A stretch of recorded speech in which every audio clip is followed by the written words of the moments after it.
Hello, and welcome to episode 5 of Oh No No No, the Raith Rovers podcast. We are back, and I am your host once again, Duncan Cameron, to lead a discussion through Saturday's Challenge Cup win over Montrose. So Rovers won 3-1, and we'll dive right into it. It's quite a busy day for a couple of the panel. And with me today, we have, first of all, Robbie Weir is here. Robbie, how are you? Yeah, I'm excellent. Thoroughly enjoyable day yesterday, as you say, quite busy, but we'll go into that in a little bit. Excellent. Scott Fleming's here. How are you, Scott? Yeah, really good. Cheers. Magic. And of course, Blair Hopcroft's here as well. How are you, Blair? Very well, mate. How are you? Yeah, excellent. Thank you. So, as we say, yesterday, Rovers won 3-1 over Montrose.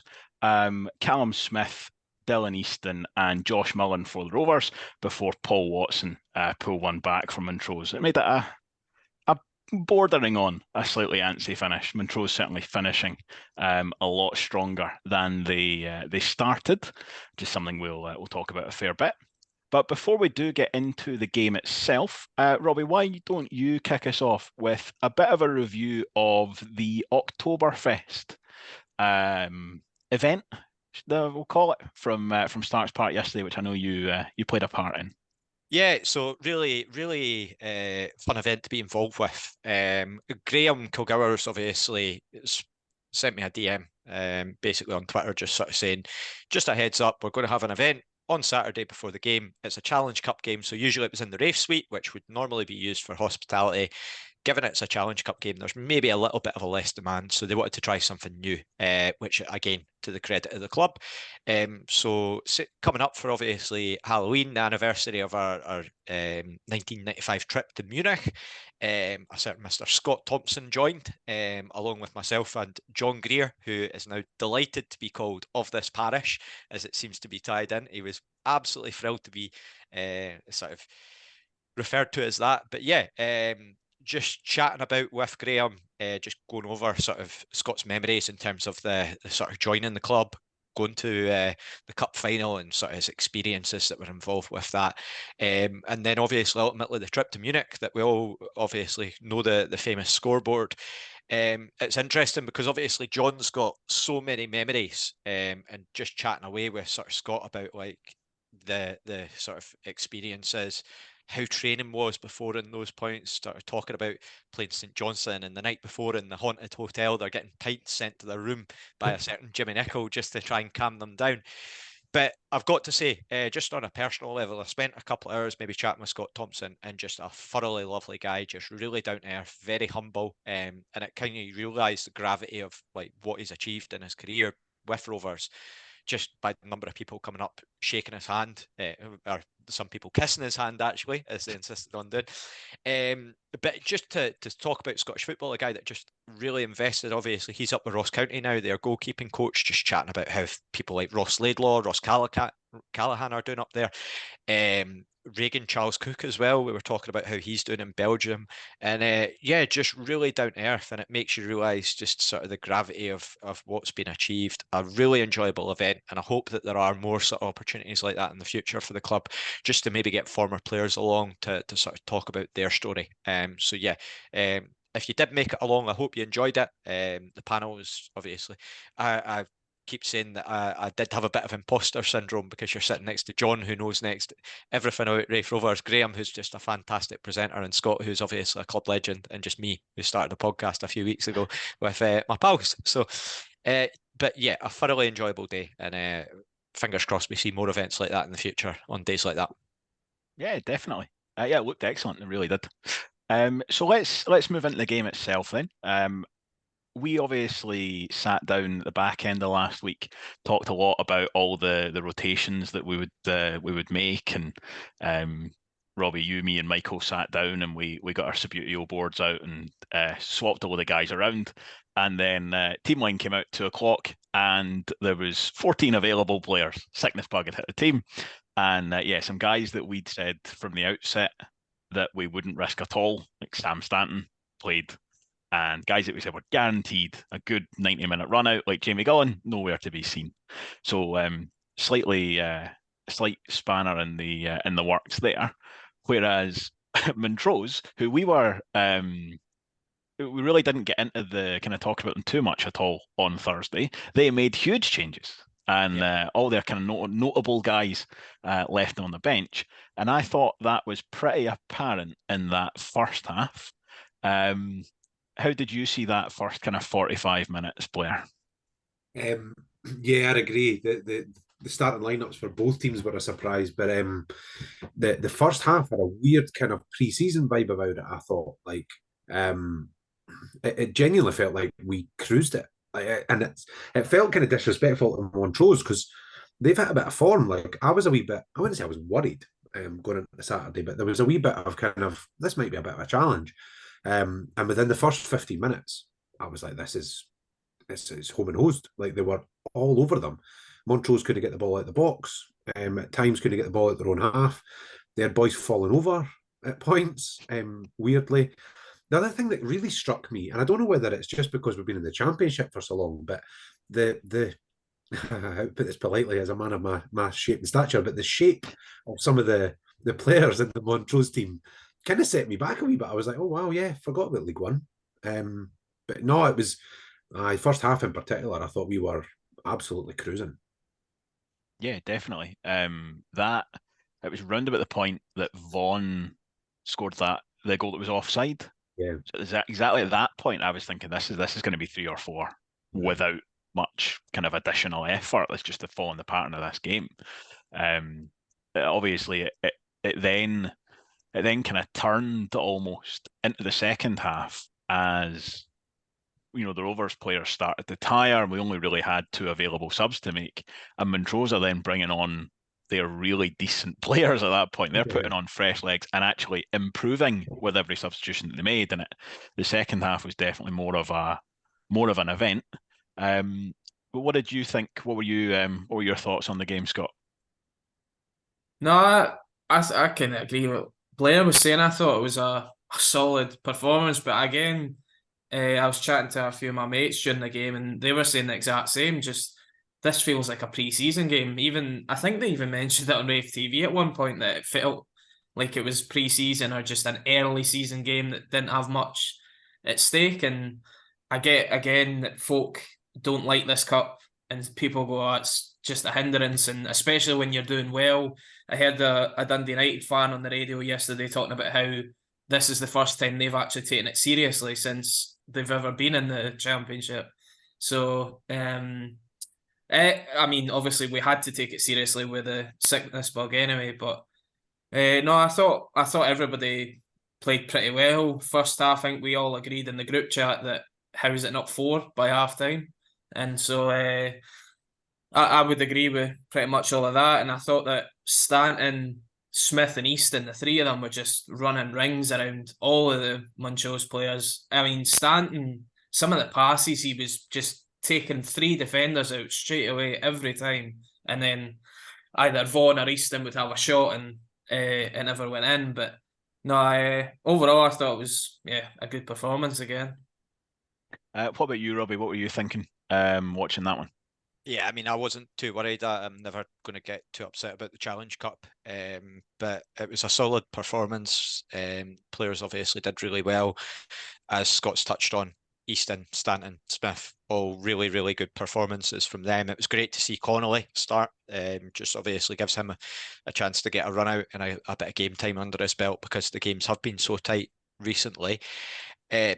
But yeah, you look at sort of the chances that we had. I mean, there was almost a really spectacular goal from Dylan Easton, where a sort of long-ranged effort that could have easily gone into the top corner, and you would have just put that into his usual goal of the season montage that he continues to provide.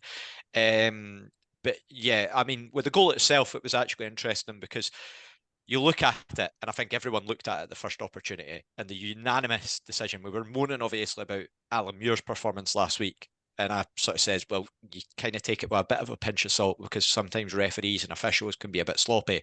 That goal looked offside. Like, everyone kind of thought, yeah, when's the flag coming? And then it never did. And credit to Callum Smith because he's not got caught up with that. He's ran through. I think it was Michael that said last time out that Callum Smith's really good at just obviously getting in behind, as we've sort of seen before with his previous goals. And he's beaten the offside trap if it was onside, or he's completely deceived the linesman one way or another, he's just played to the whistle, which is all you can ask for, because I think sometimes you see situations like that where players maybe stop and kind of take a moment. He's not bothered. He's just nipped through.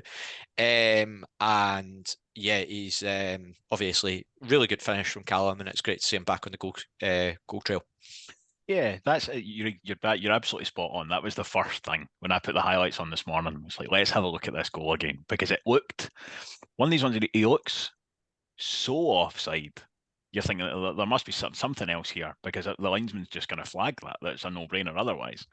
And it's the kind of the wide angle that you would normally want doesn't quite pick it up. So the best angle you get in the highlights is actually from behind the goal, the one kind of where the what I would call the bugler's angle from the back of the south stand, and it does look a lot closer than kind of otherwise thought. For me, I think it's probably still that he's maybe gone slightly too early, but it's definitely a closer one. It's a slightly ragged back line, but as you say, when he goes through there, a lot of confidence in Callum Smith in those one-on-one situations.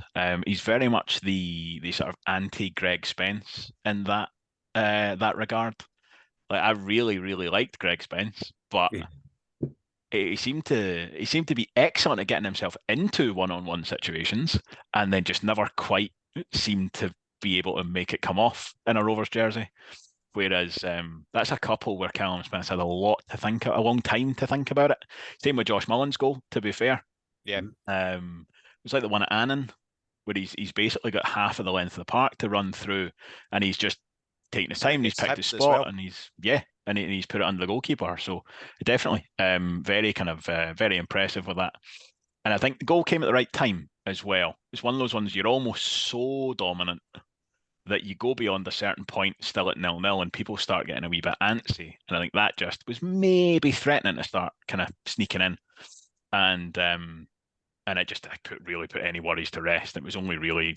Can I just come in on that point, right? The start of the second half, they obviously come into the game, bit of pressure. Fucking people losing the rag. And I'm sitting there like, it's a Challenge Cup game, man. Just settle down. Like, we're fine. We're going to be okay. It's like, I don't get why people... I get that people get invested in the game, and that obviously everyone's entitled to their opinion. If you were losing the rag, fair enough. But for me, like, I just simmer down, right? Just tuck it in a wee bit and just calm down, because with this squad, there's always going to be the opportunity, especially if the game gets stretched, that again Callum Smith can get in behind, Josh Mullin. You've got these types of players that when they come on or when they're playing, you've got that opportunity. But I just could not understand why people were losing the rag.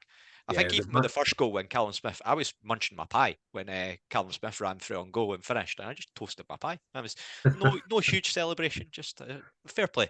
My favourite shout of the afternoon at 2-0 actually was "Get your finger out."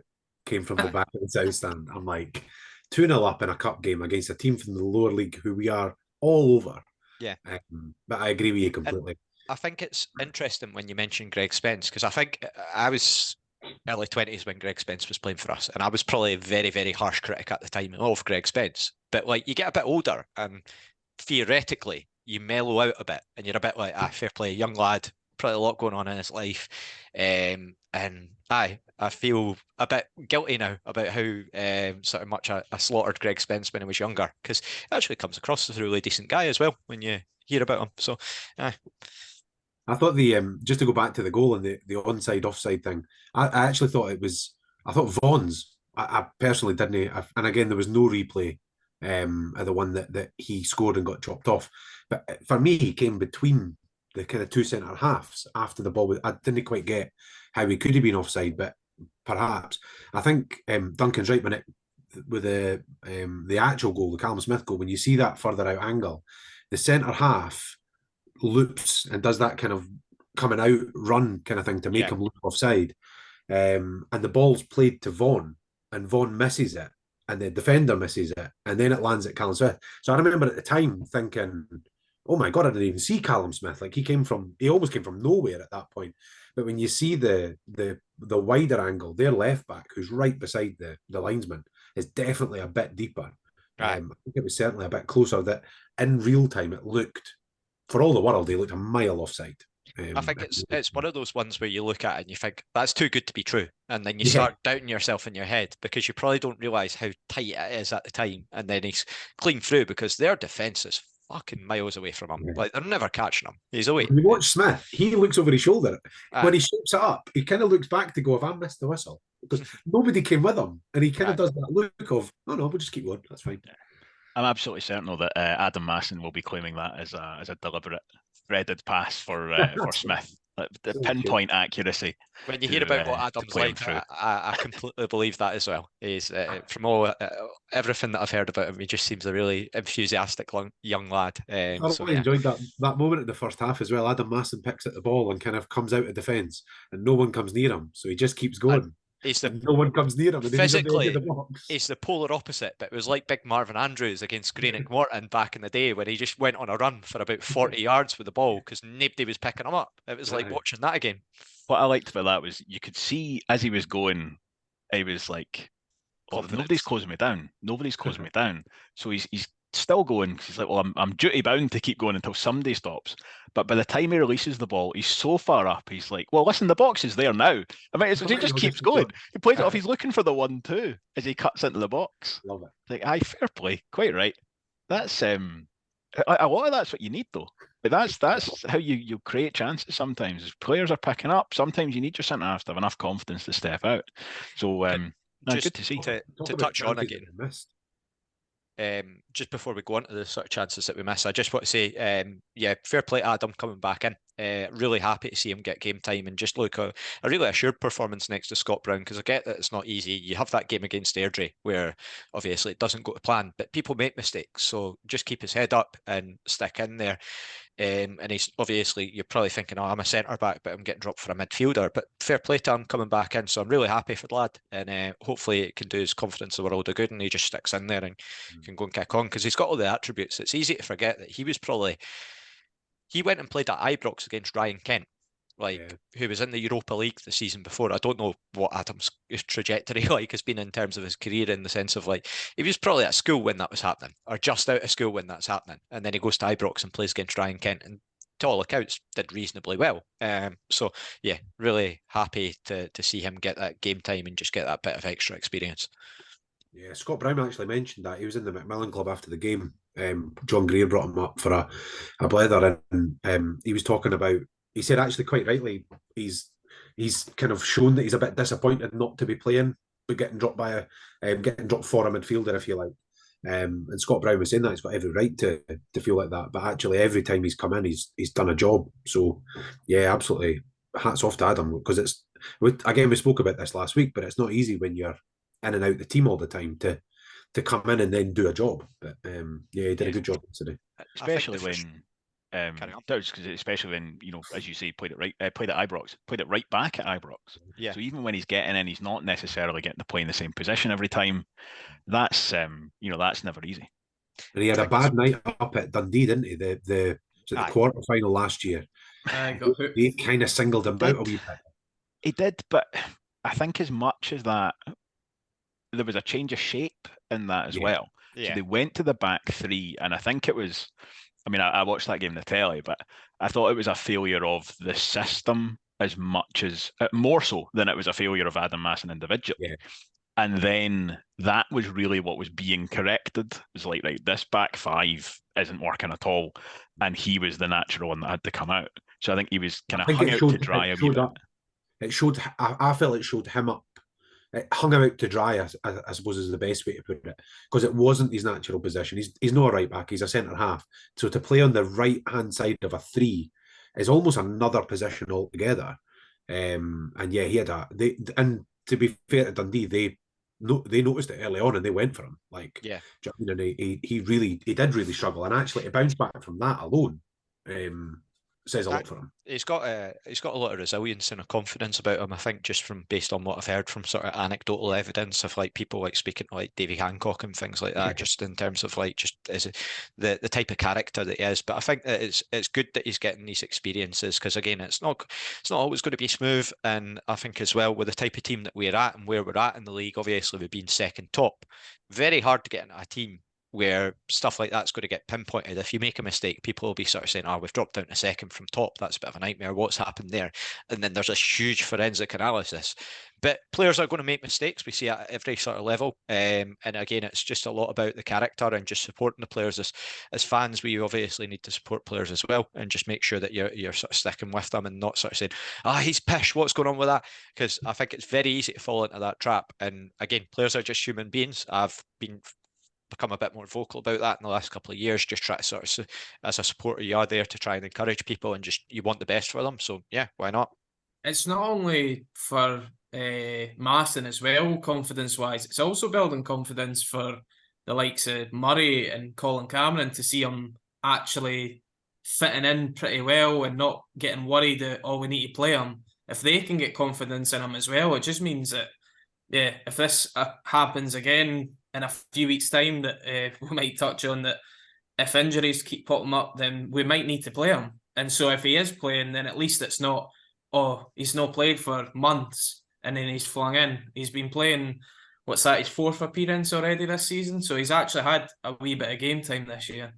Yeah, definitely. And he doesn't look out of place. No. Which is the main thing, because you've seen that before. I think the one that springs to mind is, I think it was Grant Murray pitched Colin Watson into a derby at East End Park. Colin Wilson, that was exactly what it was.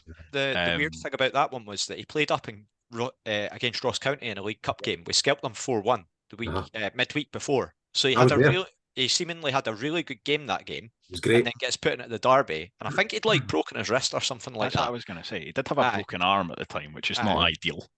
But that's... Never saw him again. Yeah, and I mean, that was the thing, because clearly he was struggling in that game. But it was exactly that. It got taken off, I think, at half-time.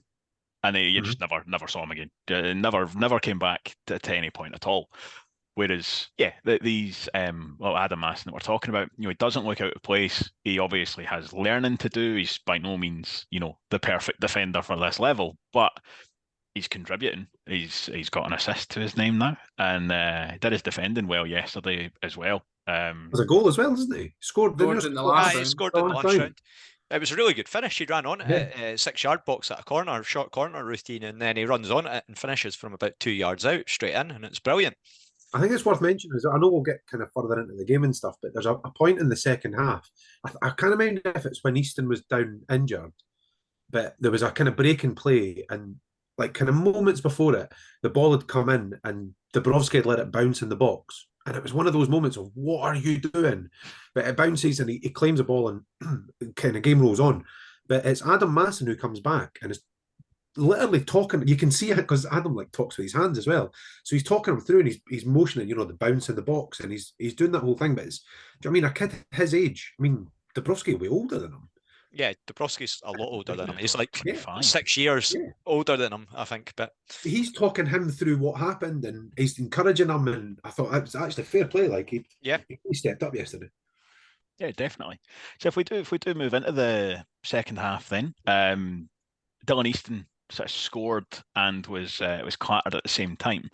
Before we get into the actual finish, though, I thought that goal was maybe the best example we've seen so far this season of what that attacking unit can do and what they do really well. In as much as the move kind of starts with Lewis Vaughan on the left-hand side, sort of nominally where Easton should be. He then cuts it into Stanton, who's where Vaughan should be. They're all taking up each other's positions. Yeah. And then it comes into Easton with a finish. He gets just a very good finish, just kind of sweeping that across. And then, it sounds like hopefully not as bad as first feared, because it certainly didn't look good in the kind of the initial seconds. Scott, you probably had the best view of that, given you saw it on Raith TV. We were at the other end. How did you see the goal first of all, and then sort of how that injury unfolded as well?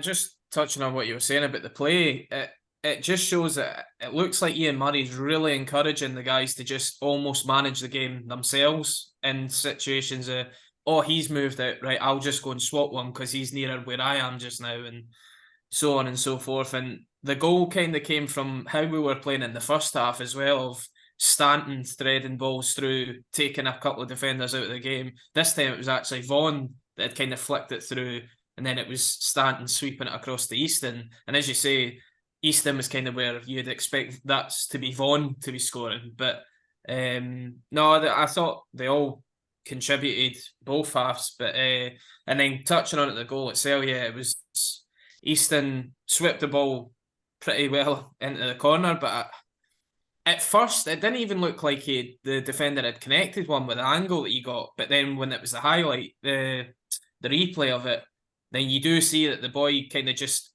as he's went to probably try and get in the way of the ball, he's just came through and taken Easton with him.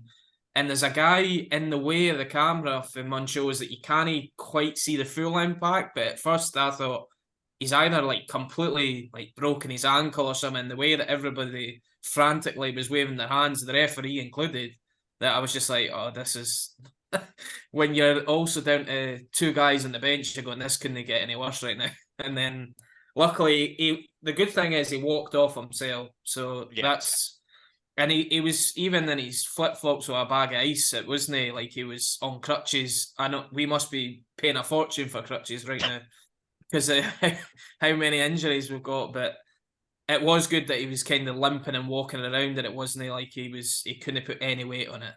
Yeah, I thought that when he made it to the touchline, obviously Ian Murray was asking him how he was, and you could see him sort of gesturing. It was very much like an impact injury. It was sort of like it was caught on the outside of his leg, which, yeah, I mean, first fear, you're always worried that it's something where he's twisted and it's something in his knee. Hopefully, if it is just an impact injury, it's not too bad. Given we only had two outfield substitutes, for that being the first enforced injury, obviously at least Josh Mullin could come in sort of like for like, and he got a goal himself. A little bit like we're saying with Callum Smith, he's got a long time to think about that finish, and does very well with it. I think we saw it in sort of pre-season. Josh Mullin's finishing was excellent, and he's not had too many chances actually in the kind of competitive stuff. So that hopefully will do him a lot of good confidence-wise.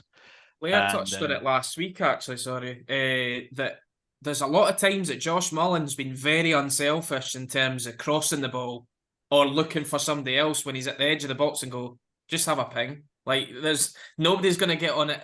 The only people that folk might get on it is Gullen and Vaughan, because they sometimes are a bit selfish, but they're strikers, so you kind of expect that for them. But Mullin, definitely, there's been plenty of times that he, not just last week, but this season, that he probably could have taken a shot, and it was actually better to take the shot. But yeah, Smith, I think, same. I was just going to say, the chip in exactly the same thing with Callum Smith.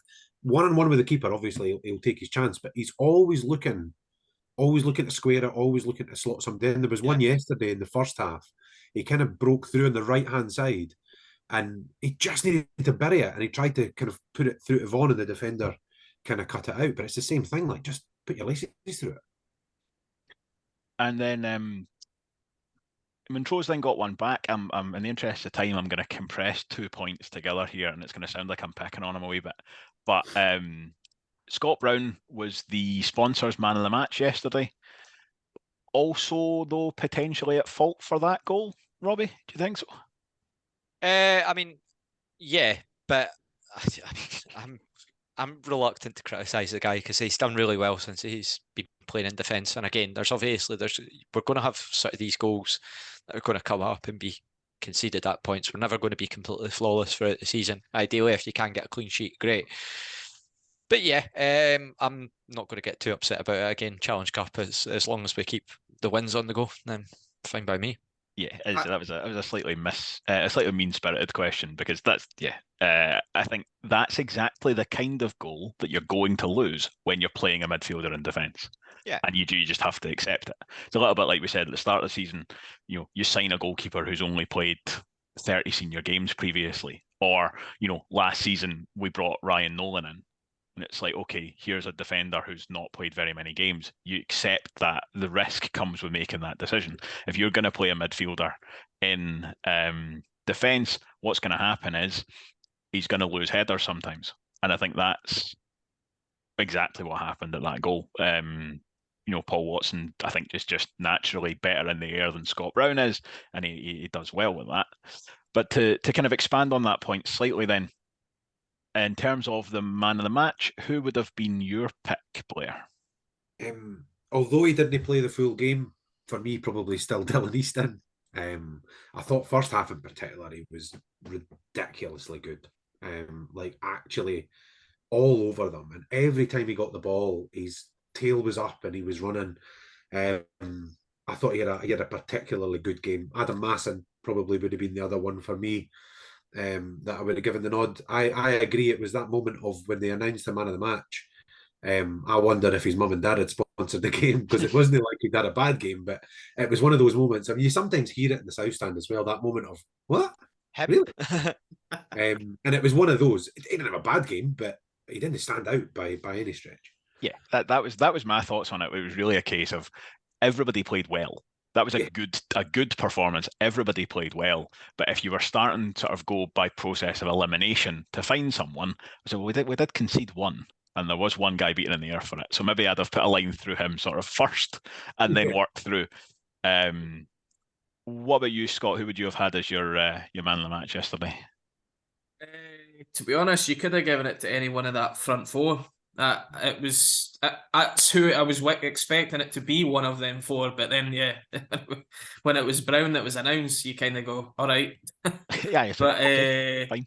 As you say, I didn't think he had a bad game, but I just thought because we didn't get a clean sheet, it'll go to one of the boys up front. But I probably would have given it to Stanton. Just again, he just looks like it almost looks like he's not even caring when he's on the ball. He just runs like and everybody doesn't catch him, and yet he doesn't look like he's running fast. Yeah.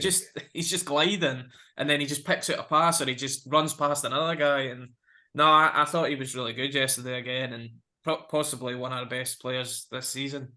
Absolutely. Robbie, I'm interested to hear your man of the match, because there's a good chance here that between the four of us, we might have picked a different individual from that front four. So who would you have had? Right, Callum Smith. Yep, I've got Lewis Vaughan as mine. So like that's an excellent demonstration of how good a unit that front four is. Because that I'll let you explain your choice. This podcast is. Yeah, Callum Smith, I thought that just a superb finish in the first half, and he was just everywhere. Just looked really thriving, just happy to be out on the pitch and doing his thing. Just you always get the feeling that he's going to have at least one opportunity in the game. And like Blair touched on, he did come in, and if he maybe could have had a couple of goals, given that he sort of had that one on the right-hand side where he opts to cut it back rather than shoot, if he maybe taken the shot, could have had one that was low across the goal like he did against Morton. But yeah, just a real player that I've been pleasantly surprised by when he's sort of signed for us. And obviously, again, you see the sort of, I think Jack Hamilton sort of grabs the headlines when you look at our summer signings, and obviously Dubrovsky and Mullin. Mullin's got the track record at this level. Dubrovsky's been reasonable for Queen of the South, and sort of had those glowing reviews wherever he's played. Whereas Callum Smith, it was kind of like, you've seen him at Dunfermline and Accies before, and Ian Murray just seems to be able to pull the best out of the guy. Because you look at what the Airdrie fans were saying last season, and they were saying he wasn't as good last season, but the season before under Murray, he was unplayable, and he probably would have moved on if his contract was sort of up there. But I think he was just enjoying it. So yeah, I've been thoroughly impressed with Smith so far, and I think that yesterday was just another performance that just sort of reinforces that viewpoint that he's just been a very, very good signing. Probably, I would say, the signing of the summer so far. But again, we can look at that in a future podcast when we're going over things. So yeah, definitely. That's a good shout. I was going to say, when he first signed, I didn't write him off, but I wasn't enamoured. I wasn't excited about it. I thought he was going to be another Jamie Gullen, to be honest. A guy who'll come in and work hard, but maybe no offer the goals that we needed. And I think credit to him as well, because I don't think he had a particularly good game last week. Nothing seemed to stick for him. His first touch kind of let him down a few times against United. But to come back in this week and play as well as he did. But yeah, I think Robbie's hit the nail on the head there. I think he's been a great signing. Yeah, absolutely. I agree entirely. And I think for me, I'd have had Vaughan as my man in the match, but for almost the same reasons as we've said. For you could pick any one of that forward unit. I think that's when he's at his best, when he's just sort of operating really wherever he wants in that, within the opposition's half. And he was kind of at the heart of a lot of good stuff. Didn't get his goal in the end, but really, really good from him. Really good. He had the assist for Mullin, didn't he? Yeah, Aye. really good ball. Aye. Yeah, I said yesterday the Lewis Vaughan knows where that Montrose pass is going before the boy decides he's playing it. Like, he looks up and he goes to play the pass, and Vaughan's already halfway across it, and he takes a couple of touches and then just plays. I think it's outside of his foot. He plays Josh Mullin in. Josh Mullin then got about a quarter of the park to himself, and it's a very good finish. Yeah, I really think good. that probably takes us through yesterday's game, which One final point. yeah. And I'm going to do this as the sort of fanboy of him, just based on his family sitting behind me, as a shout out for Callum Hannah, Oh, of making his course. debut. Yeah. Came off the bench to replace Sean Byrne, and played, must have been about like 20 minutes, 15 minutes of the game. Ian Murray does say in his sort of post-match that he's been kind of itching to play Callum, and I know sort of personally that Callum's obviously I think it must be frustrating when you go and play every Saturday for Kirkcaldy and Dyser, and then you go in and you can't get a game, because obviously it's a big jump in quality. But he's going to learn, and I'm not even a family member, and I'm really fucking proud of him. Like, just watching him grow up as being a teenager, and then he's going through, obviously, he's Fife Elite, and then he goes to Dunfermline, leaves Dunfermline to play for Kirkcaldy and Dyser, made that choice himself. And I think it would be very easy at his age to sort of say, I'm going to go out on the lash, or going to go out every other weekend and do this or that. But he's just knuckled down. And I think in the summer, the penny sort of dropped that he's got this opportunity to go and play senior football. He's obviously, it's well, a lot's made the fact that he is a Rovers fan, but he's also a bloody good footballer as well, and deserves a lot of credit for where he's at. And obviously, he's got a lot of work to do in the sense that, like, he's just new to the professional game. But at the same time, credit to him for getting to where he's at, and hopefully it's the start of a really long and successful career for him. Because again, just on a personal level, just want to see the lad do well, whether it's with Rovers or with another senior club. Just really hope that he can kick on. And I don't think he looked out of place at all when he was there. I think maybe for 5 or 10 minutes you could tell naturally you're coming on, you're making your debut in front of a lot of people that you know for the club that you support and you want to do well. Obviously going to be fucking shitting yourself, which is fair. But then he settled into the game, had a few touches, had a few clearances as well, and he had one run where he managed to get past his the lad on the wing and get a sort of pass off. So yeah, I'm interested to hear your guys' thoughts, and I won't hold it against you. A game like yesterday is definitely the sort of game that you're expecting him to get maybe 20 minutes. I know it helped even more that we had 2 subs on the bench and he was likely going to have to play anyway, just because not everybody's able to last the 90 minutes. But I think I was chatting to my dad about this when we signed him. I reckon that I thought, oh, well, we'll just loan him straight back to Kirkcaldy and Dyser. I actually think Ian Murray has looked at it and went, let's show this guy what full-time football's like, and show him Monday to Friday what it's like with the training. Keep him on the bench every Saturday, show him what it's like on a game day, and then he will get his chance eventually. It will probably come in a Challenge Cup match, but then it might be next season that we look to loan him out. So once he's actually had a full year of full-time football in about it, then he at least can go out on loan with a bit more confidence and going, well, I can belong in full-time football sort of thing. See to expand on that, Scott, just to say as well, I sort of didn't really get round to this point, and I'm sure I've said this before on the podcast, but Callum obviously is a Rovers fan, which is great, but he's no here on a sort of fan or win a fan experience of and get a contract. He's there because he's a bloody good footballer and deserves his opportunity, because you don't get trials with the clubs that he's had without having something about you. And it's clubs that are not local to us. It's won up by, obviously, I think it was Peterhead and Stirling that he was sort of had trials with before. So yeah, it's again, it's not this sort of, and anyone at the club will tell you that he's deserves his opportunity, and that he's a prospect, and that if he works hard, that he'll get his opportunities. So yeah. Yeah, I was just to add to that. So my day job, obviously, I'm a teacher, but I've been involved with school football for years, and I'm involved with the Fife set up effectively. And Callum played for the 18s last year and got picked up by the Scottish schoolboys. So for years in Fife, we've had this massive issue with the SSFA for a long time about, you go to a trial and it's who does he play for, and who does he play for, and who does he play for. So your team's basically picked before the trial happens. You've got, your Rangers, Motherwell, Aberdeen, all these kind of bigger clubs, and the boys get through effectively whether they deserve to be or not. Boys that turn up to trials injured and still get through, and it's happened for years.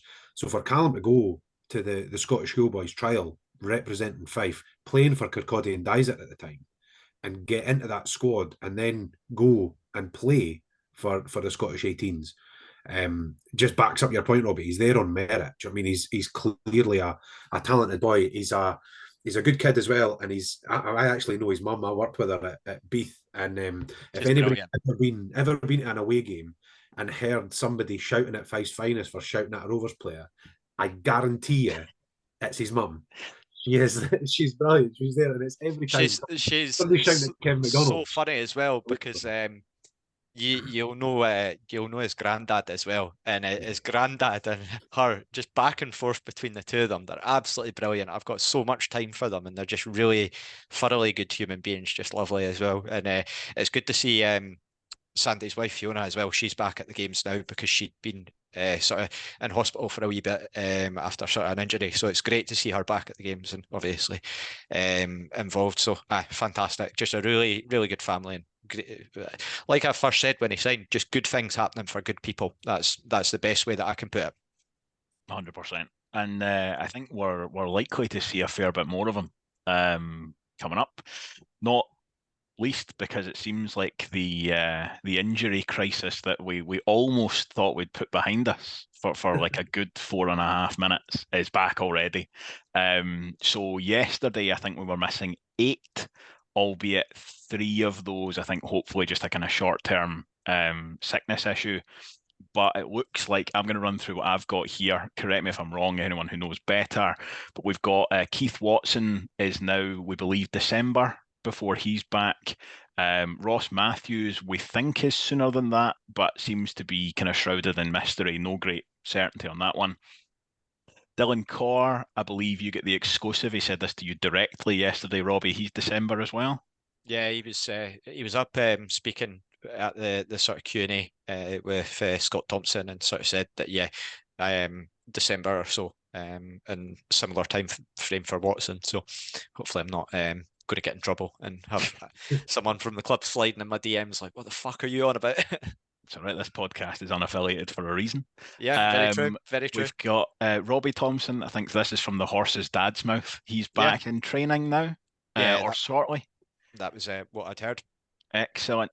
So then yesterday, the kind of shorter term ones, we believe Ross Mullin, Ewan Murray and Jack Hamilton were all a sickness bug that forced training to be cancelled on Friday. And then Jamie Gullen, was it a groin tweak, something like that? Yeah, I think was Brown had mentioned that. The bounce game against Hearts B, Jamie Gullen had tweaked his groin. Yeah, so you're looking at sort of four longer term ones and 4 shorter term, but it still brings up big questions, because to add to that, you've then got whatever we know or whatever we find out about Dylan Easton from yesterday, and then hopefully Sean Byrne went off injured as well, but hopefully that doesn't kind of turn into anything. But it does start to raise questions about how you best go about coping with that. And I think there's sort of two perspective angles to go at this, and it's not one or the other, but I think we know from experience the way that Ian Murray tends to go. And I think you can either rely on the experience, or you can go for the sort of positional kind of discipline. So good example, like yesterday, you've got, or sorry, not so much yesterday, previously, you've got a gap in the centre of defence. You've got Adam Masson who's available, but he goes for Scott Brown because he prefers that experience over the sort of natural position, which is absolutely fine. As I say, that there's 2 ways to approach it. Again, we've seen a lot of Scott McGill at right back when you might have someone who's more kind of defensively inclined to go in there. Is that something that you guys, a position you sort of support, or are you more on the side of the kind of positional discipline aspect? Because I have to tell you, that's the way that I would naturally kind of go. So, Robbie, we spoke last week. You were really kind of pitching hard for Callum Hannah to start at on Saturday there, and I was like, nah, not for me. I'm doing a big kind of about turn here, because I think if there's prolonged gaps in the centre of defence, I'd be more inclined to let Liam Dick come in, and I would just start Callum Hannah. I'd rather have a left back at left back than have someone kind of like Scott McGill sort of dropping in. I think But how do you feel about that, Robbie? I think it's an interesting point to make because I think that Ian Murray's maybe been a bit cute about it yesterday. Like, you start off with Scott Brown in defence, and then obviously you've got Liam Dick as a natural left back. And then he's like, okay, can kill two birds with one stone here. Liam Dick, not familiar with playing centre back, done it maybe a few times, but could potentially use the experience there in a game where Montrose are sort of in the ascendancy. So brings on Callum Hannah. He gets his debut. Fantastic. Brilliant. Opportunity for him to get a sort of touch base on senior football. Moves Liam Dick into the centre, which gives him that experience. And then you can put Scott Brown further forward. So yeah, I think we're sort of defensively, I think we're a bit of a sort of at a stage where we're going to have a bit of jiggery pokery in terms of making players play out of position, having to take bits away from other parts of the squad. Because central midfield, obviously, you've got Stanton that can come a bit deeper and play next to Burn. We've seen that against Dundee United, and Scott Brown sat there. So I think that it was a good opportunity for Ian Murray to sort of maybe have a chance to see how that would work with Liam Dick there. Again, obviously, Callum is going to be very raw, but he's got a lot of talent there. You've got Adam that can also be available. So, yeah, I'll leave it to the wisdom of Ian Murray, simply because I do not envy his choice. Again, it's the polar opposite that we've got from the other end of the pitch, which is we've got too many bloody number 10s. It's a case that, yeah, we're obviously looking at that centre back position, and I know that obviously we had a bit of a discussion before, and I'm sure we'll go on to it, as to looking about what options might be available. So yeah, it's no real easy solution for it, but you've just got to hope that, again, that Ewan Murray might be back sooner rather than later. So that might alleviate a lot of the problems. It might be that we're just looking in terms of Keith Watson, and that Ian Murray, in terms of his interviews, is right that he's back very, very short term. So, yeah, just got to sit and wait and see what happens. But yeah, it's a bit of a rock and a hard place at the moment, I think, when you're looking at this post-match against Montrose, and with the injury problems, like you say, seem to have reared their ugly head again. Scott, what about you? What are you thinking to the availability of half of the squad at the moment? I'm probably more leaning towards yourself, Duncan. I've already put my team together for next week of what I would go with, depending on obviously players being available and stuff like that. And especially with the type of game it's going to be next week, I know you got whoever is on midweek will talk about it, but there's going to be a lot of balls in the air next week. A lot of corners likely to be blowing all the way into the goal and everything as well. So I'm pretty sure last year when we won up at Arbroath, Liam Dick was at centre half last year, and it was one of the best games I've seen him play. He headed everything clear. He just looked like a centre half that day. I would actually next week go with Liam Dick at centre half and play Scott McGill at left back, purely just out of somebody that's more regularly been playing, but also just he's a guy that plays loads of positions and he's already adapted to this level. Nothing against Callum Hannah. We've already talked about how he's just learning his way into full-time football, and he'll have his chance again. But I just think it's far too early to be chucking him in and away at Arbroath when it could be blowing a gale and the balls could be going up in the air and he thinks it's going, and then it goes, oh wait, the wind's got it. I just think, experience definitely. And I think Arbroath are actually strong in the middle of the park, where I would want Brown and Burn to be there beside Stanton, where I then expect us to win the battles in the midfield. Yeah, at some point I will use this podcast platform to subject you guys and the audience to my sort of 40-minute thesis on fullbacks and why I don't like centre halves playing fullback, that anyone who's ever had to share a car with me on the way to an away game has already heard. But I've got a kind of long-standing issue, is maybe putting it a bit too strongly, but Liam Dick I think is an incredibly good defender. I don't think he's necessarily got the attacking attributes that you need in at least certain games. And I think I'm on record already as saying I think 2 or 3 years' time, Liam Dick's a full-time centre half. I just think that's the career path that he's going on. As you say, he's played there for us already, and I think he looks good at it. And I think that's where his attributes kind of lend him to be. And so I would be more inclined to start to use him there and then try and get a left back who's happier going forwards. As I say, whether literally 6 days from now is the time to do that for Callum Did Hannah. Laurie Ellis's career just leave you in a permanent state of confusion, just going from like left back to centre back to left back again to? Yeah, I think I have like an internal sort of like speed test for fullbacks in my mind, and it's not even so much pace as it is like if there's space in front of you and you don't immediately move into it, I'm like, that's a centre half. It's just a centre half. I've said before to my mates, he's the least overlapping fullback in the league by a mile. Yeah. And you can get away with that sometimes if sort of on the other side you've got someone who really comes around, because then you almost start playing like a de facto back three where you just move across. But with the way that Ross Mullin plays, I'm starting my fullback thesis already, but the way that Ross Mullin plays when he crosses from deep, what you actually want is a lot of the time, and you saw it with Regan Tumilty and Kieran McDonald, if one of your fullbacks is crossing from deep, the other one should really be actually an option where he's potentially arriving from that side. Whereas we don't really get that. Both of our fullbacks kind of top out at the halfway line. And I just think that when you're matched up kind of 1-for-1 in the other half of the park, that's really where you need to start getting someone forward. So I was really pleased to hear Callum Hannah in his the excellent interview he did with Davy Hancock when he was talking about sort of how the move came about, and he was saying that that's what he really wants to do, is to get forward. And then Robbie, as you said, we saw that yesterday where he picked the ball up in a sort of classic Liam Dick position, and then he took 2 steps forward, and I was like, oh, here we go, this is what I'm after. And he didn't then rifle it into the top corner like I think we all would have wanted, but it was good at forward attacking play.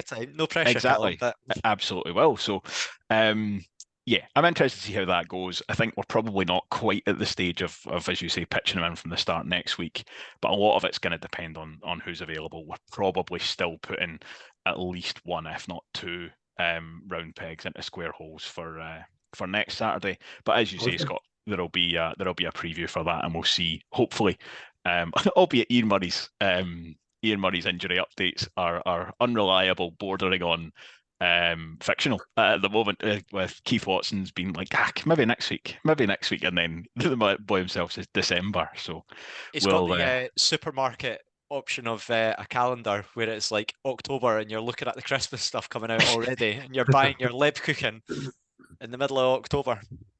Yeah, definitely.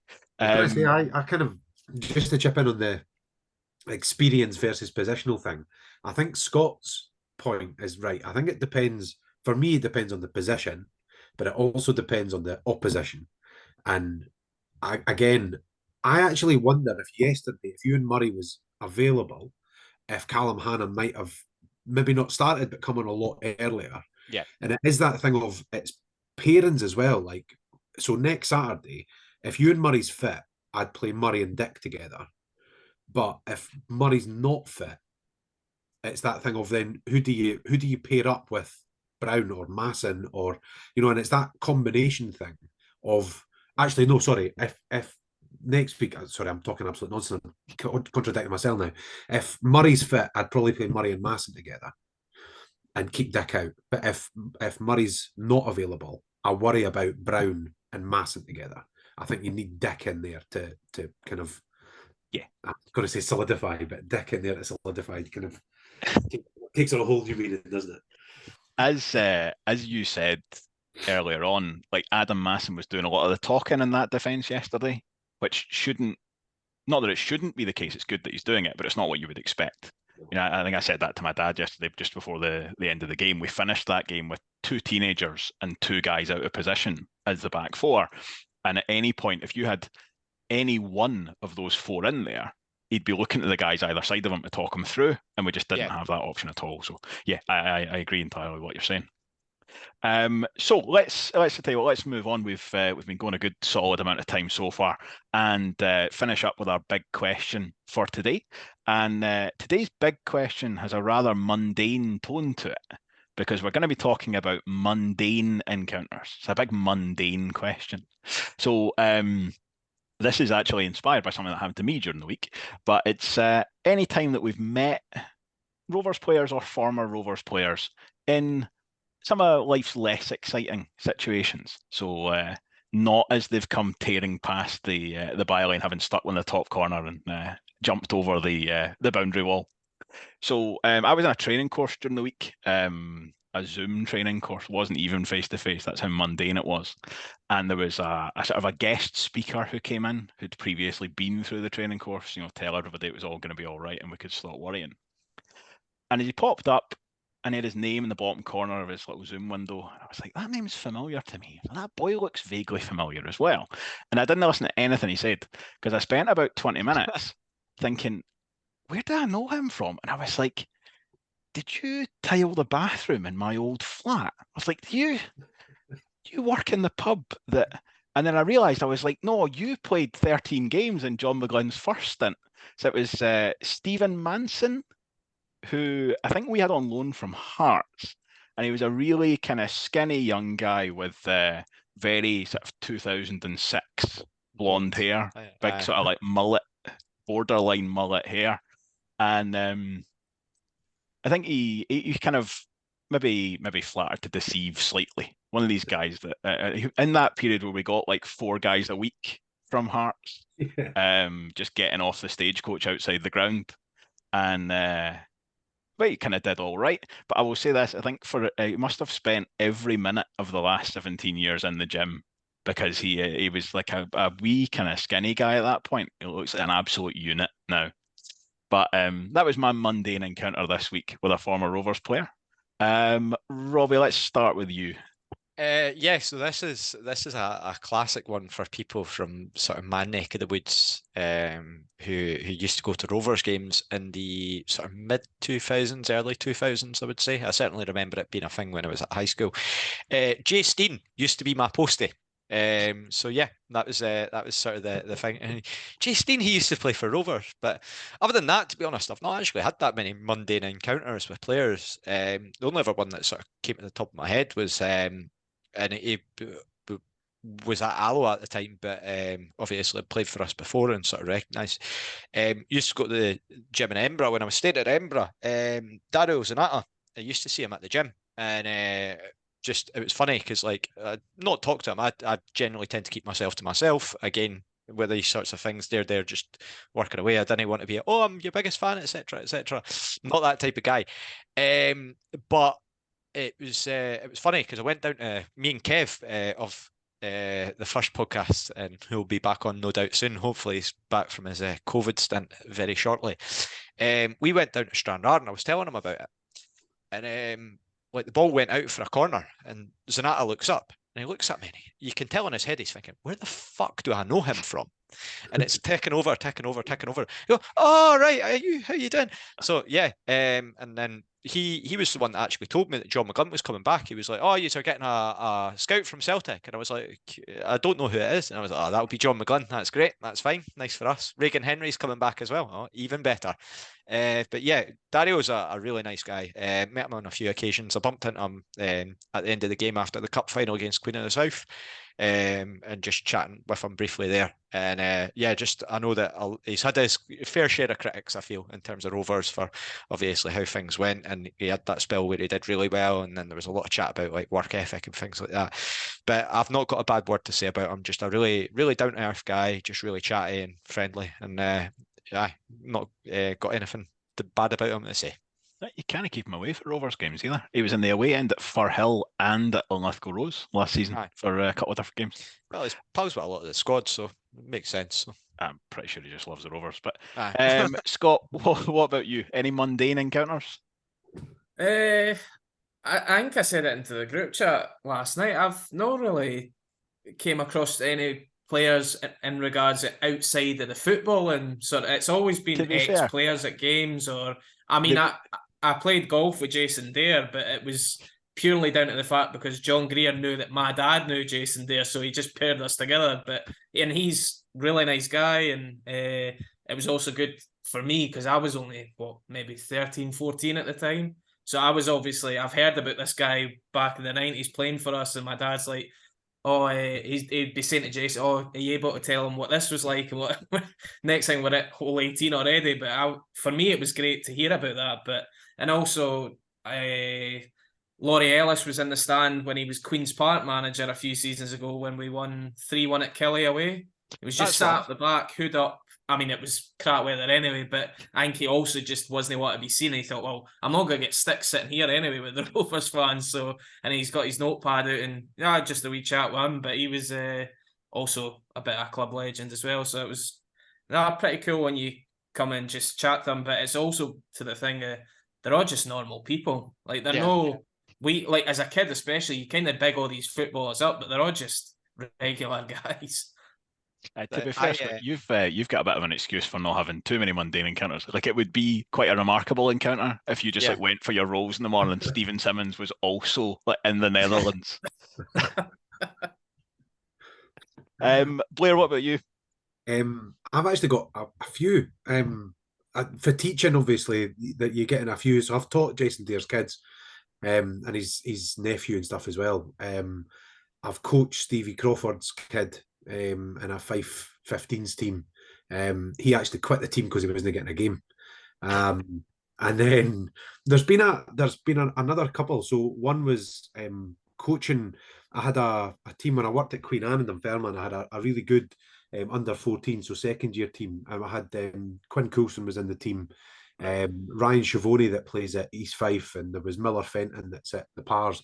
Really good wee side, and we got to the Scottish Cup semi-final, and we draw St John's away from home, which is at the Catholic school up in Dundee, and we go up there to play them in Perth. Actually, it's a neutral ground because it's the semis, and Mark Whatley is the coach, which was quite good because we pumped them and then went to the final before we got beat.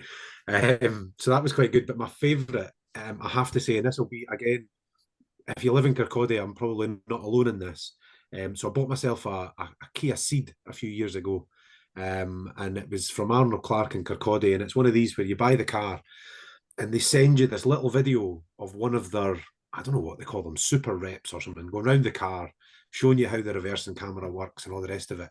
And it's none other than your friend and mine, Lee Bryce, who's shown me around this car. And I remember still videoing the video and sending it to the group chat like, Lee Bryce has shown me my new car. Lee Bryce, a classic of the get better every time he didn't play genre. Same with Anson, to be fair. Yeah, you're absolutely right. Yeah, definitely. And I tell you what, we want to hear your mundane encounters with Rovers players as well, either through video or face-to-face. But that will bring us home for today. So thank you everybody for listening. Thank you gents for joining me. As always, you can follow the podcast on Twitter at ONNN Podcast and on YouTube at Oh No No No Podcast. As always, if you know anybody who's into Rovers but hasn't heard the podcast yet, please let them know.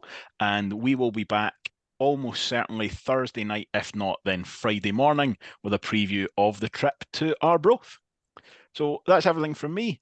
Guys, I'll just give you the time to say goodbye. Cheers, guys. Thanks for listening. They've just saying bye. We're all holding on to this here. No, thanks for listening. Just to say as well, I want to say a big thank you for Graham Kilgour again for yesterday, for getting that organised. John Greer as well, just really put me at ease in terms of obviously the Q&A thing, and to Raith TV as well, who gave us a small shout out on that. So yeah, I really appreciate obviously everyone that's for those sorts of things, because they do mean a lot as well. And again, it's just something that we're all passionate about. But thanks for taking the time to listen, and we'll see you next time. Thanks everybody. Goodbye.